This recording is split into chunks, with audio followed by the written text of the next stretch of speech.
Di dalam negeri, momentum peningkatan pertumbuhan ekonomi Indonesia perlu terus dipertahankan. Sebagaimana kita ketahui, pertumbuhan ekonomi meningkat dari 5,39% pada triwulan 4 2025 menjadi 5,61% pada triwulan 1 2026, ditopang oleh kuatnya permintaan domestik baik konsumsi rumah tangga, konsumsi pemerintah maupun juga investasi. Kedepan, pertumbuhan ekonomi diperkirakan tetap baik, ditopang oleh optimalisasi belanja pemerintah yang bersinergi erat dengan bauran kebijakan Bank Indonesia, termasuk pelonggaran kebijakan makroprudensial dan kebijakan sistem pembayaran untuk turut mendukung kegiatan ekonomi digital dan keuangan inklusif.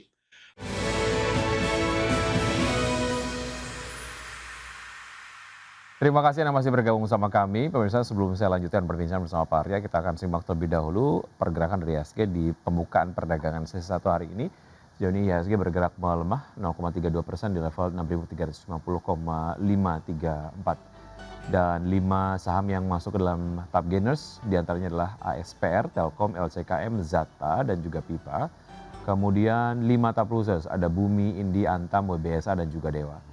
Kemudian pergerakan sektoral, sektor kesehatan memimpin penguatan dengan penguatan 0,89%, disusul oleh sektor properti dan juga sektor keuangan yang menguat tipis 0,01%.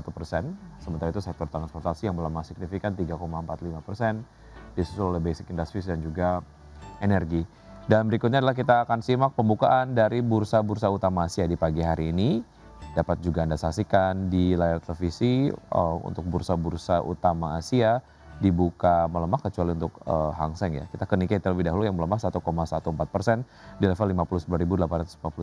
STI Singapura melemah 0,27% di level 5.058. Kospi Korea dibuka melemah 2,04%. Di level 7.123 dan Hang Seng Hong Kong dibuka menguat 0,48% di level 25.797.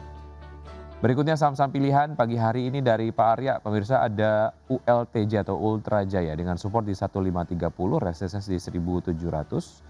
Kemudian LSIP dari sektor perkebunan dengan support di 1275 dan resistance di 1460. Sektor otomotif ataupun sektor industri atau manufaktur ya, ada Astra Internasional dengan support di 5750. Untuk resistance di 6375 dan BBTN dengan support di 1230 dan resistance di 1400 dengan seluruh saham direkomendasikan buy di pagi hari ini. Baik, kita lanjutkan perbincangan bersama Pak Arya.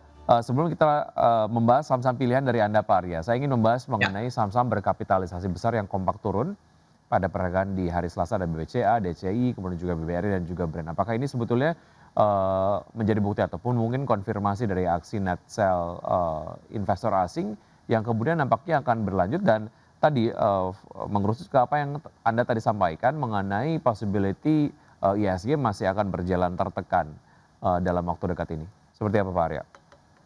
ya, memang kita perhatikan bahwa aksi net sell investor asing masih berlangsung ya. Jadi biasanya memang investor asing itu keluar dari saham-saham yang paling liquid yang terlebih dahulu karena di situ mereka melakukan pencairan dana dalam jumlah besar bisa dengan cepat. Ketika tekanan terjadi pada bank-bank besar dan konglomerasi kapitalisasi besar itu menunjukkan bahwa arus keluar dana asing masih aktif. Selain itu kita lihat juga pola distribusi yang cukup konsisten di beberapa pekan terakhir bukan hanya profit taking tapi lebih menyerupai pengurangan exposure secara sistematis. Jadi ini berkaitan dengan rebalancing global dan penguatan US dollar yang sekarang terjadi ya. Kita lihat yield obligasi Amerika juga tinggi. Jadi para fund manager global itu mengurangi posisi di emerging market termasuk di Indonesia. Jadi kalau kita lihat di sini ada perbedaan yang menarik ya, nggak semua saham-saham big caps mengalami tekanan karena fundamentalnya buruk ya, tapi justru karena efek dari likuiditas global kayak BCA misalnya itu fundamentalnya masih tetap sangat kuat ya, tapi tekanan ini jadi sifatnya seperti valuation compression. Jadi karena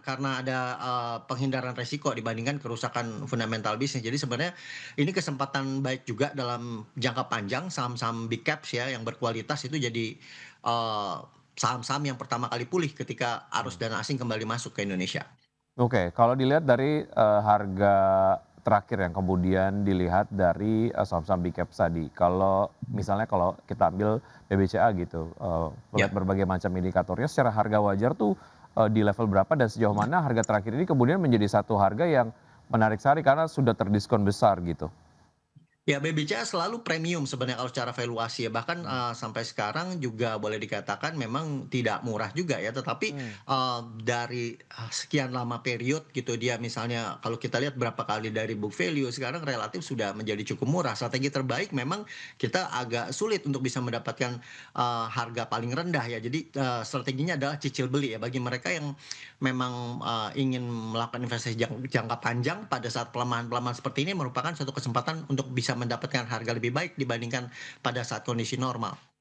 Baik, menarik terkait dengan apa yang kemudian kita sampaikan di segmen sebelumnya mengenai concern dari pelaku pasar soal pembentukan badan ekspor komoditas strategis. Tapi kemudian di pagi hari ini Anda merekomendasikan, LSIP ataupun, emiten Ya. produsen CPO begitu yang juga kemudian masuk ke dalam komoditas strategis nasional. Mengapa LSIP kemudian menarik di tengah, isu ini Pak Arya? Ya, kita perhatikan bahwa memang, dalam kondisi seperti ini sebenarnya agak mengkhawatirkan ya, tapi Mmm. kita perhatikan LSM punya fundamental cukup baik di sektor perkebunan karena kita kenal juga cukup konservatif ya, memiliki hutangnya rendah, kualitas aset perkebunannya juga relatif kuat dan, efisiensi operasionalnya menjadi salah satu keunggulan, di perusahaan ini dibandingkan dengan emiten sawit lainnya gitu. Jadi kita perhatikan bahwa, kondisinya kemungkinan akan masih cukup baik ya secara Mmm. perusahaan dan secara valuation, jangka panjang masih bisa menjadi suatu pilihan. Oke, artinya untuk LSIP direkomendasikan jangka panjang dengan support di Ya. 1275 dan juga resistance di 1460 ya? Baik, oke dari LSIP kita, ke Ultra Jaya, seberapa menarik Ultra Jaya dari analisis Anda, Pak Arya? Ya, kita perhatikan Ultra Jaya ini tergolong, saham yang defensif di sektor consumer ya, karena, neraca keuangan juga sehat, minim hutang, terus arus kas operasionalnya juga stabil, kekuatan merek, distribusi produk susunya ini jadi penopang utama juga kinerja jangka panjang ya. Kalau kita perhatikan dari, pergerakan harganya, kita, melihat bahwa dari akhir tahun 2025 ya sampai sekarang itu relatif terjadi peningkatan, harga ya yang lihat tadi 1.400-an sempat ke 1.700-an gitu. Sehingga ini kita perhatikan merupakan uptrend ya walaupun mild ya tetapi, cukup defensif. Baik, dari Ultra Jaya kita bergeser ke Astra Internasional. Ya, Astra Internasional tetap jadi salah satu saham, blue chip unggulan karena memiliki diversifikasi bisnis yang cukup kuat ya dari otomotif, ada alat berat, agribisnisnya juga ada, hingga jasa keuangan juga ada. Jadi, boleh dikatakan cukup banyak ada puluhan perusahaan, di bawah holding company ini. Fundamental perusahaan juga didukung labanya stabil, cash flow-nya juga cukup besar, kemampuan bertahan di berbagai masa krisis maupun siklus ekonomi yang seperti apa, sudah dilalui gitu. Jadi, bisa menjadi pilihan dalam kondisi seperti ini. Oke, dari Astra Internasional kita ke sektor perbankan BBTN. Mengapa Anda merekomendasikan BBTN? Apa yang menarik dari saham perbankan yang satu ini jika dibandingkan dengan saham yang lain, di sektor yang Iya. sama, Pak Arya? Ya, BBTN, prospeknya menarik ya, karena, Mmm. fokusnya pada sektor pembiayaan perumahan. Jadi di sini masih ada potensi pertumbuhan yang cukup besar di Indonesia. Dukungan pemerintah juga terhadap program rumah subsidi itu masih jadi katalis fundamental yang positif ya bagi BBTN. Karena, akan ada pertumbuhan kredit, bagi, perusahaan masih ada ya. Jadi kita lihat di sini akan diminati kembali sektor perbankan, juga termasuk investor asing. Jadi kalau kita lihat, ada kemungkinan kualitas kreditnya juga akan tetap terjaga. Jadi, kita paling perhatikan volatility-nya aja ya. Baik, harga terakhir menarik untuk bisa langsung masuk ke BBTN atau tunggu koreksi lanjutan baru kita kemudian masuk? Bisa buy on weakness di area-area Mmm. dekat, support ya di kisaran 12.30 ya itu, suatu, entry area yang cukup baik. Oke, term investasi untuk BBTN menengah ke panjang, itu Ya, seperti apa, Pak? boleh dikatakan menengah panjang ya, tapi kalau mau ada momentum jangka pendek ini, kelihatan ketika ada penguatan bisa dilakukan profit taking juga. Oke, terkait dengan volatilitas dari market belakangan, apakah kemudian strategi investasi menengah ke panjang, dirasa lebih, apa, bijak ataupun mungkin ada strategi investasi lain misalnya trading gitu, yang bisa diterapkan juga oleh pelaku pasar, Pak Arya?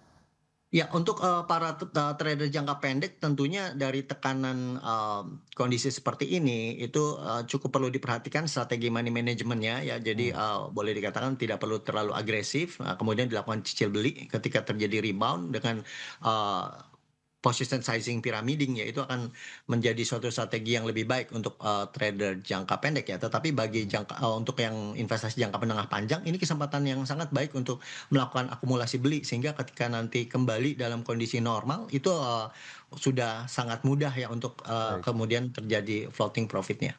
Oke, berkaitan dengan berbagai macam isu yang menjadi perhatian dari pelaku pasar, tidak kemudian hanya IHSG saja yang melemah, ini kemudian menjadi Ya, satu bahasan utama lanjutan, pelemahan lanjutan juga terjadi ini terhadap rupiah yang menyentuh 17.700-an per dolar Amerika Serikat ini terendah sepanjang sejarah. Apakah hmm. sebetulnya pelemahan rupiah yang terjadi ini cenderung sejalan dengan laju mata uang lain di kawasan? Dan seberapa jauh sebetulnya rupiah akan kembali melemah terhadap dolar Amerika Serikat di tahun ini dari analisis Anda Pak Arya?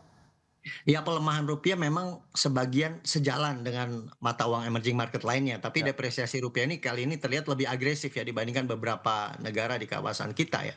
Penyebabnya tuh sebenarnya kombinasi antara penguatan US dollar secara global, kemudian ada keluarnya dana asing juga dari pasar domestik Indonesia. Jadi ketika investor asing itu menjual saham dan obligasi Indonesia, otomatis kan butuh dolar yang lebih banyak sehingga menekan rupiah yang lebih dalam juga. Jadi kalau kita perhatikan di level 17.700 ya itu cukup menjadi suatu perhatian dan waspada ya bagi para pelaku pasar. Jadi menyentuh area psikologis historis ya kelihatan, wah ini paling parah nih kesannya gitu ya. Tapi kita hmm, perlu lihat juga banyak mata uang Asia lainnya ikut melemah sebenarnya dari dominasi dolar. Terus yield dari Treasury Amerika juga kan meningkat ya. Jadi bukan cuma murni masalah domestik aja sih. Jadi yang paling terpenting kita lihat apakah BI mampu menjaga stabilitas dan kepercayaan pasar. Saya lihat kemungkinan Bank Indonesia juga akan lebih agresif melakukan stabilisasi ya, intervensi pasar ke falas, obligasi ya. Tapi kalau tekanan global mereda, rupiah bisa kembali stabil.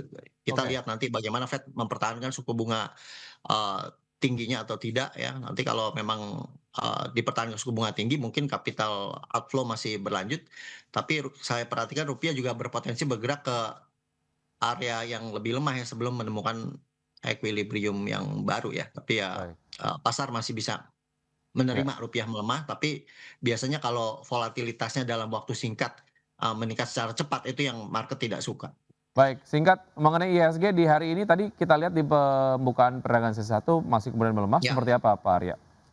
ya sekarang, tadi sempat, melemah 1%, sekarang Ya. 0,8%. Kita melihat bahwa, di kisaran support ya psikologis itu, ya masih cukup jauh dari level 6.000 ya, tapi kalau kita perhatikan di kisaran 6164 itu menjadi suatu area support yang juga menjadi perhatian. Secara dalam, target pelemahan jangka pendeknya sebenarnya sudah tersentuh ya, tapi Hmm. kita melihat karena market masih pesimis, kemungkinan akan testing ke 6164. Baik Pak Arya, mudah-mudahan apa yang Anda sampaikan hari ini dapat menjadi sumber informasi dan juga referensi untuk pelaku pasar dapat menerapkan strategi investasinya hari ini, namun kemudian keputusan investasi kembali ke tangan investor. Terima kasih Pak Arya sudah bergabung, sukses selalu untuk Anda, sehat selalu Pak Arya, sampai jumpa. Ya, makasih Mas Vicky.